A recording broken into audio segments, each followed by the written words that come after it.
Usiku wa tuzo za kafu ulifanyika siku ya jana, na katika tukio kubwa kabisa la kukumbukwa na Watanzania ni kumuona nguli wa muziki wa Bongo Flava Diamond Platnumz Nasibu Abdul akifanya show yake kubwa kabisa mbele ya maelfu ya watazamaji waliohudhuria tuzo hizo kubwa kabisa katika bara la Afrika.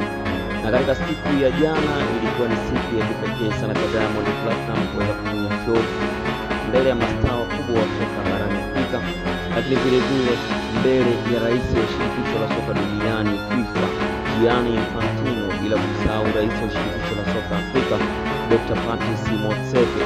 Na katika usiku huo wa tuzo tuliweza kushuhudia tuzo ya mchezaji bora wa Afrika ikienda Nigeria tena kwa mara ya pili mfululizo baada ya msimu uliopita mwaka jana kwenda kwa Victor Osimhen wa Nigeria, lakini msimu huu imeenda tena kwa Ademola Lookman wa Nigeria. Victor Osimhen kwa mwaka jana alikuwa akitumikia klabu ya Napoli pale nchini Italia, lakini kwa sasa yuko Galatasaray. Lakini Ademola Lookman yeye alikuwa akitumikia Atalanta ya pale Italia na Serie A, na kwa sasa bado anaitumikia timu hiyo. Aliwezesha timu hiyo kuweza kutoa taji la Europa League mbele ya Bayern Leverkusen akifunga hat-trick katika mchezo wa finali, lakini vile vile aliwezesha Nigeria kuweza kufika finali ya AFCON licha ya kwamba ilikwenda kupoteza katika finali hiyo dhidi ya mwenyeji Ivory Coast kwa kufungwa goli 1-0. Ademola Lookman ndiye mchezaji bora wa bara la Afrika kwa mwaka 2024. Lakini kwa upande wa wanawake mchezaji bora ni Barbara Banda raia wa Zambia ametoa tuzo hiyo akiwa anatumikia timu ya wanawake ya Orlando Pride, na yeye amefanikiwa kutoa tuzo hiyo mwaka jana. Tunakumbuka Asisa Sochoala ndo alifanikiwa kutoa taji hilo ama tuzo hiyo ya mchezaji bora kwa upande wa wanawake, yeye akiwa ni raia wa Nigeria kama alivyokuwa Victor Osimhen. Lakini kwa upande wa tuzo nyingine, tuzo ya mchezaji bora kwa ngazi ya klabu barani Afrika imekwenda kwa goalkeeper wa Mamelodi Sundowns Ronwen Williams ambaye alikuwa katika kiwango bora sana katika msimu uliopita. Lakini kwa upande wa tuzo ya Club of the Year timu ya mwaka imekwenda kwa International Al Ahly ya pale Misri kama mabingwa wa African Champions League.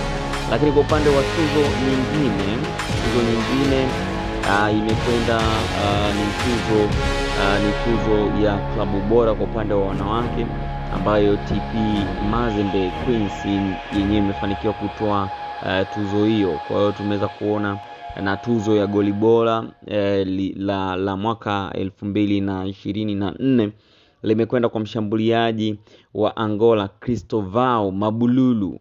Goli hili akilifunga katika michuano ya AFCON. Tunamkumbuka Mabululu vizuri, alikuja Tanzania na kuweza kuchuana na Simba akiwa na klabu yake ya Al Ahly Tripoli, lakini hawakufua dafu. Mwisho wa siku akaondoshwa katika michuano ile. Lakini hizo ni miongoni mwa tuzo ambazo nimekutajia ambazo zimeweza kutolewa usiku wa jana, usiku wa tuzo za kafu. Lakini kwa upande pia wa tuzo nyingine ambazo zimetolewa usiku wa jana na kwenda kwa mastaa tofauti ni pamoja na pia na tuzo ya kocha bora ambaye imekwenda kwa kocha wa timu ya taifa ya Ivory Coast akitoa tuzo hiyo. Kwa hiyo hizo ndo tuzo ambazo zimetolewa usiku wa jana, nimekutajia tu kwa ufupi. Lakini tukio kubwa zaidi la heshima zaidi ni tukio la Diamond Platnumz kuweza kufanya show kubwa sana katika eventi hii kubwa ya soka ya utoaji wa tuzo katika bara letu la Afrika. Tuzo hizo zimetolewa, hatukufanikiwa sisi kuingia katika eneo hilo, hatukufanikiwa kuwa na nomination yoyote kama Tanzania kama taifa, hatukufanikiwa kuwa na nomination yoyote, lakini tumeweza kuwakilishwa vema na performance ambayo imefanyika pale na Diamond Platnumz. Nasibu Abdul ametuwakilisha vema katika ugawaji wa tuzo hizo, na tunategemea katika misimu hii inayoendelea mbele tunaweza tukaingiza wachezaji ama klabu katika ngazi hiyo ya tuzo kwa sababu msimu uliopita tuliona klabu ya Yanga iliweza kuingiza mchezaji Djigui Diarra katika tuzo ya golikipa bora, lakini hakufanikiwa kuitoa. Kwa hiyo endelea kufuatilia katika channel yetu kwa ajili ya taarifa nyingi zaidi za kimichezo. Subscribe katika YouTube channel yetu Rinyo Update TV kwa taarifa nyingi zaidi za kimichezo.